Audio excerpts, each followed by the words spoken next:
প্রিয় শিক্ষার্থী বন্ধুরা, দেখো এই একটা সমস্যা যেটা এক ছাত্র আমাকে জিজ্ঞেস করেছিল যে স্যার এফ এর পরের সংখ্যাটি 20 হয় কিভাবে। তোমরা জানো যে স্যার তোমরা মনে করেছো বা মুখস্থ করেছো এফ এর পরের সংখ্যাটি 10, কিন্তু এখানে বলছে এফ এর পরের সংখ্যাটি 20 হয় কিভাবে। এখন তুমি দেখো এফ এর দশমিক মান কত, যে এফ হলো কিসে হেক্সাডেসিমেলে, এর দশমিক মান কত বলো তো? 15। 15 কি দশমিক মান।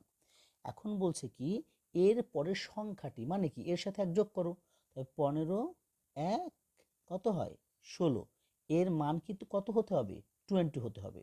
এখন এই 16 কিসে আছে হেক্সাডেসিমেলে, কিন্তু এই 20 কিসে আছে এটা আমরা জানি না, এটা আমাদের বের করতে হবে।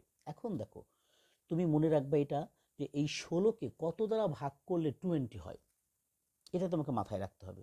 তখন 16কে ভাগ দাও 8 দিয়ে, 8 দুগুণে 16, ভাগশেষ থাকে 0, আবার দাও 8 দিয়ে, 8 শূন্য 0, বাকি থাকে 2। সুতরাং 16 ইকুয়াল টু 20 কোন ক্ষেত্রে হলো? অক্টালের ক্ষেত্রে।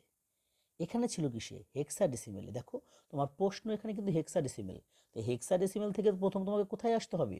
প্রথমে আসতে হবে দশমিকে, দশমিকের সাথে এক যোগ করবা, দশমিকের সাথে এক যোগ করে একে আবার অক্টাল দিয়ে ভাগ দেওয়া। তখন তুমি বলবা এপের পরের সংখ্যাটি যদি আমরা অক্টালে প্রকাশ করি তাহলেই এপের পরের মান 20 হয়।